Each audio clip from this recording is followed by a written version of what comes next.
ఏదైనా కొడుకు ఎక్కడ పాఠాలు మిస్ అయ్యారో స్కూల్ వెళ్ళకపోతే పాఠాలు మిస్ అయ్యారో ఆన్లైన్లో పాఠాలు బోధిస్తూ నా కొడుకు కూడా పాఠాలు ఇలాగే ఉద్దేశిస్తున్న ఈ తల్లిదండ్రులు కష్టపడి అప్పులు చేసి స్మార్ట్ ఫోన్లు ఉన్నది. ఆ స్మార్ట్ ఫోన్లు ఆ క్లాసెస్ వినడానికి విద్యార్థులు ఇస్తే దాన్ని చాలా మంది మిస్యూజ్ చేశారు.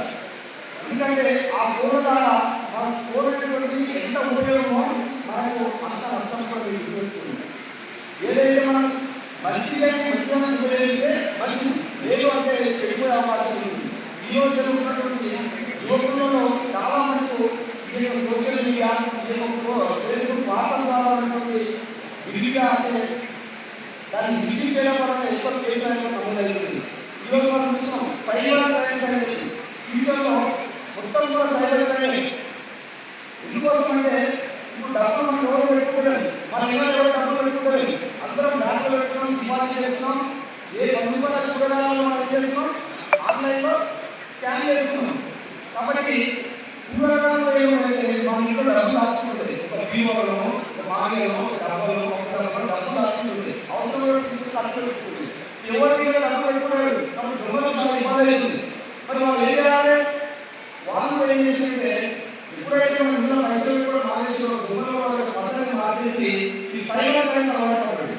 ఎట్లా అంటే మీరు ఏదైనా షాపింగ్ మాల్లో షాపింగ్ చేసినప్పుడు, ఏదైనా వస్తువు కొన్నప్పుడు మీ డబ్బులు స్కాన్ చేసి పే చేసినప్పుడు వాళ్ళు ఏం చేస్తారంటే ఏదో రూమ్లో కూర్చొని ఆ ల్యాప్టాప్ పెట్టుకొని అక్కడ డబ్బులు ట్రాన్స్ఫర్ చేసే క్రమంలో ఆ డబ్బులు ఎవరికైతే చేరుకుంటారో వాళ్ళ అకౌంట్కి యాడ్ చేస్తుంది. దీనికోసం రకరకాల ప్రయత్నాలు చేస్తారు. ఓటీపీ ఫ్రాడ్స్, మీ Aadhaar card number, bank number, pin number చెప్పండి, మీ అకౌంట్ అప్డేట్ చేస్తాము, లేకపోతే అకౌంట్ యాక్టివ్ చేస్తామని చెప్పి చాలా అడిగి ఆ ఓటీపీ నెంబర్ కాంటాక్ట్ తెలుసుకొని మన అకౌంట్లో ఉన్న డబ్బులు ఏం చేస్తున్నారు వాళ్ళు కాజేస్తున్నారు. కాబట్టి దయచేసి అదేవిధంగా తెలియకుండా గేమ్స్ ఆడుతున్న కూడా వాళ్ళకి తెలియకుండా కొత్త కొత్త గేమ్స్ డౌన్లోడ్ అవుతుంది, వాళ్ళకి తెలియకుండా వాళ్ళ డబ్బులు అనేటువంటి ఆనందమైపోతున్నాయి, వేరే ఆటలు తెలియపోతున్నాయి. అదేవిధంగా ఇప్పుడు ఏమవుతుందంటే మనం చూస్తున్న రాకుండా ఎన్ని అక్కడ తిని ఆ రోడ్డు మీద ఆ చౌరస్తాలో ఆ ఎవరు కూర్చున్నారు, 10 మంది కూర్చుంటారు, కానీ ఎవరితో సంబంధం లేదు, ఎవరితో వాళ్ళకి ఆ పక్కన బాగా వచ్చేటువంటి పరిస్థితి లేదు. మరి ఏం చేస్తున్నారా అంటే ఏదో ఒకటి కూర్చుంటుంది. ఎప్పుడైతే ఈ విధంగా సోషల్ మీడియా కరెక్ట్ అయ్యారో దీన్ని సైబర్ క్రైమ్స్ అవకాశంగా తీసుకొని వాళ్ళు అనేక రకాల కుట్రలు వేసి డబ్బులు న్యాయం చేస్తున్నారు, బ్యాంకింగ్ చేస్తున్నారు.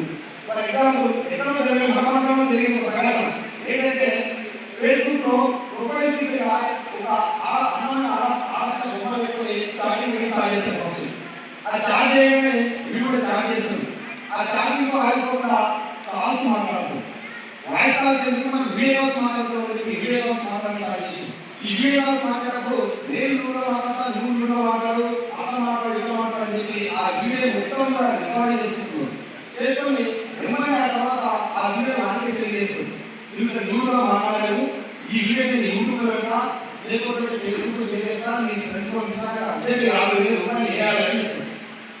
వాడు ఏం చేస్తాడు? జరిగిన సంఘటనలు వేరే దగ్గర చెప్పుకోలేక ఆ పైసలు పంపుతారు, ఒకసారి అక్కడ ఆగేయాలి, కంటిన్యూ ఉంటుంది. అక్కడ డబ్బు లేక వేరే చెప్పుకోలేక ఆత్మహత్య చేసుకోవడానికి కూడా లేదు. అక్కడ మన మండలంలో కూడా జరిగిన సంఘటనలు ఎంతకి. సో కాబట్టి దయచేసి మనం ఈ ఫోన్ సోషల్ మీడియా ఎంతవరకు వాడమో అంతవరకే వాడాలి. దయచేసి